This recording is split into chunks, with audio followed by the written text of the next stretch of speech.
Welcome to 99 TV. నేను Lakshmi. Screen మీద కనిపిస్తే చాలు లక్షలాది మంది మురిసిపోతారు. ఆ హస్కీ వాయిస్ వినపడితే చాలు కోట్ల మంది లైక్ల వర్షం కురిపిస్తారు. లండన్ లైఫ్, లగ్జరీ కార్లు, మిరుమిట్లు గొలిపే పండుగలు, ఇది ఒక సెలబ్రిటీ ఫ్యామిలీకి ఉన్న క్రేజ్. కట్ చేస్తే సీన్ రివర్స్ అయింది.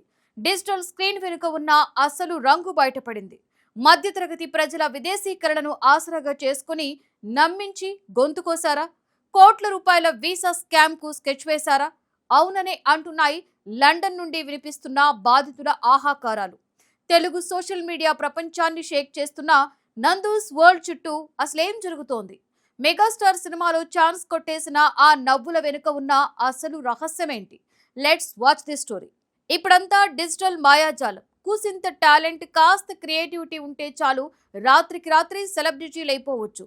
అలా యూట్యూబ్ వేదికగా తెలుగు రాష్ట్రాలలో విపరీతమైన క్రేజ్ సంపాదించుకున్న జంటే నందూస్ ఫ్యామిలీ. వీరు నడుపుతున్న నందూస్ వరల్డ్ యూట్యూబ్ ఛానల్ కి ఉన్న సబ్స్క్రైబర్స్ ఎంతో తెలుసా? అక్షరాల 28 లక్షల పైమాటే. భర్త మధుకర్ పిల్లలతో కలిసి యూకేలో నివసించే నందన చేసే ప్రతి వ్లాగ్ కూడా ఒక సంచలనమే. తన డిఫరెంట్ హస్కీ వాయిస్ తో మధ్యతరగతి ఫ్యామిలీ ఎమోషన్ ను క్యాష్ చేసుకుంటూ కోట్ల వ్యూస్ ని సొంతం చేసుకుంది. ఎంతలా అంటే ఏకంగా టాలీవుడ్ మెగాస్టార్ చిరంజీవి సినిమాలో నటించే గోల్డెన్ ఛాన్స్ కూడా ఈమె తలుపు తట్టింది. అంతా సవ్యంగానే సాగుతోంది. లైఫ్ కలర్ఫుల్ గా ఉంది అనుకుంటున్న తరుణంలోనే ఊహించని బాంబ్ పేలింది. ఆ నవ్వుల వెనుక కోట్ల రూపాయలు చీకటి సామ్రాజ్యం ఉందనే ఆరోపణలు గుప్పుమన్నాయి. అవును, స్క్రీన్ ముందు కనిపించేది ఒక జీవితం, స్క్రీన్ వెనుక నడిచేది మరొక జీవితం. నందూస్ వరల్డ్ చుట్టూ ఇప్పుడు యూకే వీసా స్కామ్ ముసురుకుంది. యూకేలో సెటిల్ అవ్వాలని కలలుకనే అమాయకులను టార్గెట్ చేస్తూ కోట్ల రూపాయల వీసా మాయాజాలానికి తెరలేపారనే ప్రచారం సోషల్ మీడియా ఊపేస్తోంది.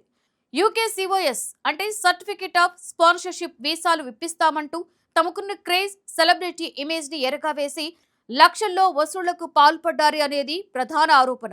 సుమారుగా 50 మంది బాధితుల నుండి కోట్ల రూపాయలు గుంజేశారని, తీరా డబ్బులు చేతికందాక వీసాల సంగతి దేవుడెరుగు, ఫోన్లు స్విచ్ ఆఫ్ చేసి బాధితులకు చుక్కలు చూపిస్తున్నారని లండన్ వేదికగా నెటిజన్లు ఆరోపణల పర్వానికి తెరలేపారు. నమ్మి డబ్బులు ఇస్తే నడి రోడ్డుపై నిలబెట్టారు అంటూ బాధితులు చేస్తున్న పోస్టులు ఇప్పుడు నెట్టింట దావాలంలా మండుతున్నాయి.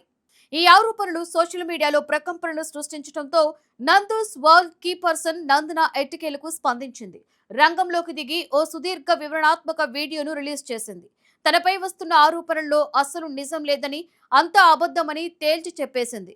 కొంతమంది వ్యక్తిగత కక్షలతో తమ ఎదుగుదలను తట్టుకోలేక బ్రాండ్ ని చెడగొట్టడానికి ఇలాంటి తప్పుడు ప్రచారాలు చేస్తున్నారని మండిపడింది.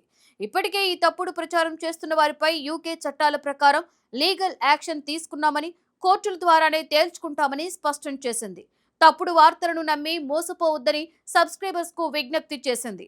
మరి లండన్ సాక్షిగా వినిపిస్తున్న బాధితుల గొంతు నిజమా, లేక నందన చెబుతున్న లీగల్ ఫైట్ నిజమా? ఈ డిజిటల్ క్రైమ్ థ్రిల్లర్ స్టోరీలో అసలు నిందితులెవరు, బాధితులెవరు అనేది తేలాలంటే మరికొన్ని రోజులు ఆగాల్సిందే.